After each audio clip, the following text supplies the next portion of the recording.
భారతదేశ యొక్క ఆర్థిక వ్యవస్థను 3 రంగాలుగా విభజించి ఫస్ట్ వచ్చేసి ప్రైమరీ సెక్టర్, రెండవది సెకండరీ సెక్టర్, మూడవది టెర్షియరీ సెక్టర్. ప్రాథమిక రంగం, ద్వితీయ రంగం, తృతీయ రంగం.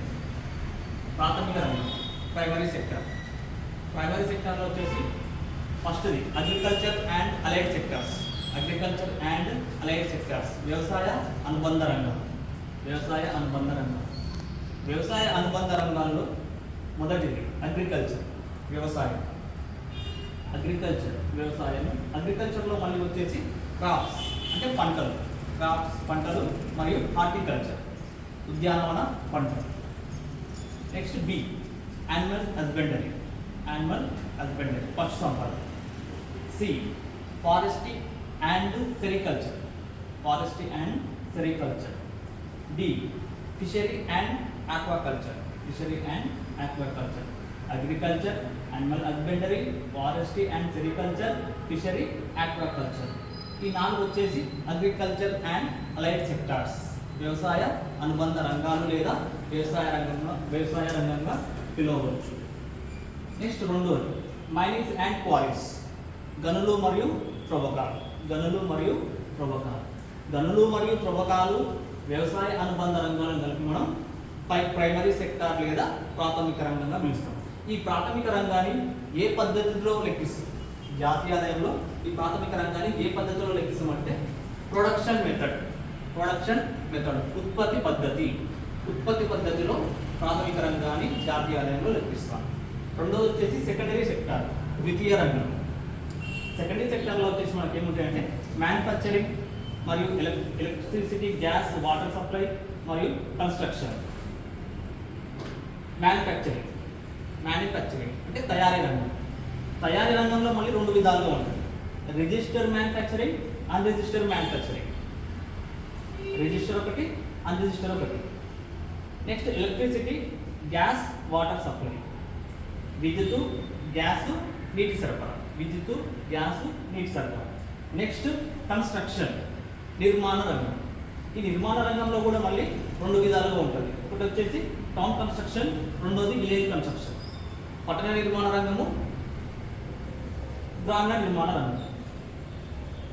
ఈ మ్యానుఫ్యాక్చరింగ్లో రిజిస్టర్ మ్యానుఫ్యాక్చరింగ్ను ఏ పద్ధతిలో లెక్క కడతారు? జాతీయ రంగం ఏ పద్ధతిలో లెక్క కడతారు అంటే ప్రొడక్షన్ మెథడ్. ప్రొడక్షన్ మెథడ్ ఉత్పత్తి మదింపు పద్ధతి. ఉత్పత్తి మదింపు పద్ధతి. అన్రిజిస్టర్ మ్యానుఫ్యాక్చరింగ్ వచ్చేసి ఇన్కమ్ మెథడ్, ఆదాయ పద్ధతిలో లెక్క కడతారు. తర్వాత ఎలక్ట్రిసిటీ, గ్యాస్ మరియు వాటర్ సప్లై ఏమో ప్రొడక్షన్ మెథడ్, ఉత్పత్తి మదింపు పద్ధతిలో లెక్క కడతారు. కన్స్ట్రక్షన్లో వచ్చేసి మళ్ళీ town construction, village construction. Town construction, village construction. మన భారతదేశం యొక్క జాతీయ ఆదాయాన్ని ముఖ్యంగా 2 విధాలుగా లెక్క కడతారు. ఒకటి ప్రొడక్షన్ మెథడ్, ఇంకోటి ప్రొడక్షన్ ఉత్పత్తి పద్ధతి మరియు ఆదాయ పద్ధతి, ఇన్కమ్ మెథడ్లో లెక్క కడతారు. వ్యయ పద్ధతిలో లెక్క కడతారు. అంతర్జాతీయంగా చూస్తే వ్యయ పద్ధతిలో లెక్క కడతారు, కానీ మన భారతదేశంలో వ్యయ పద్ధతిలో లెక్క కట్టరు. కానీ మన భారతదేశంలో ఒక్క పద్ధతిని వ్యయ పద్ధతిలో లెక్క కడతారు. అది ఏదంటే విలేజ్ కన్స్ట్రక్షన్స్. విలేజ్ కన్స్ట్రక్షన్ ఒక్కటి కన్స్యూమర్ మెథడ్లో లెక్క కడతారు. ఈ 3 కూడా ఏంటంటే మనకు secondary sector, manufacturing, electricity, gas, water supply, constructions. మరి ఈ సెకండరీ సెక్టర్ ఉంది కదా, ఈ సెకండరీ సెక్టర్కు మనము మైనింగ్స్ మరియు క్వారీస్, ని యాడ్ చేసి వచ్చేది మనకు ఇండస్ట్రియల్ సెక్టర్. ద్వితీయ రంగానికి గనులు మరియు త్రవ్వకాలు కలిపితే వచ్చేదే పారిశ్రామిక రంగము. నెక్స్ట్ మూడోది టెర్షియరీ సెక్టర్, తృతీయ రంగం. తృతీయ రంగంలో పిలవచ్చు, లేకుంటే సర్వీస్ సెక్టర్ అని కూడా పిలవచ్చు. తృతీయ రంగం మరియు సర్వీస్ సెక్టర్గా పిలవచ్చు. మరి ఈ తృతీయ రంగం లేదా సర్వీస్ సెక్టర్లో ఏ రంగాలు ఉన్నాయంటే మనకు ట్రేడ్ మరియు హోటల్స్, రిపేర్స్. ట్రేడ్ వాణిజ్యము, hotels. Next transport, tours, travels, రవాణా, తర్వాత పర్యాటకము, ట్రావెల్స్. నెక్స్ట్ బ్యాంకింగ్ ఒకటి, స్టాక్ మార్కెట్ ఒకటి, ఇన్సూరెన్స్ ఒకటి. Next housing, professional services, public administration, defence, tourism.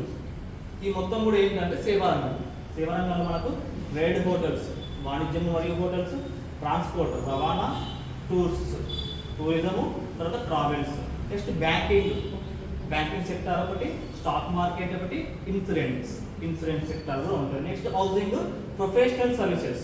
Professional services అంటే డాక్టర్స్ కానీ, తర్వాత చార్టెడ్ అకౌంట్స్ కానీ, అలాంటి మొత్తం కూడా మనకు ప్రొఫెషనల్ సర్వీస్ కింద వస్తాయి. నెక్స్ట్ పబ్లిక్ అడ్మినిస్ట్రేషన్ అంటే మొత్తం కూడా ఏంటి, మన సివిల్ సర్వీసెస్ మొత్తం కూడా పబ్లిక్ అడ్మినిస్ట్రేషన్ కిందకి వస్తుంది. నెక్స్ట్ రక్షణ వ్యవస్థ కూడా సర్వీస్ సెక్టర్ కిందకే వస్తుంది. అదేవిధంగా పర్యాటక రంగం కూడా సర్వీస్ సెక్టర్ కిందకే వస్తుంది. మరి ఈ టెరిషియరీ సెక్టర్ను ఏ మెథడ్లో లెక్క కడతారు? జాతీయ ఆదాయం అంటే ఇన్కమ్ మెథడ్లో లెక్క కడతారు. ఆదాయ పద్ధతిలో తృతీయ రంగాన్ని లెక్క కడతారు.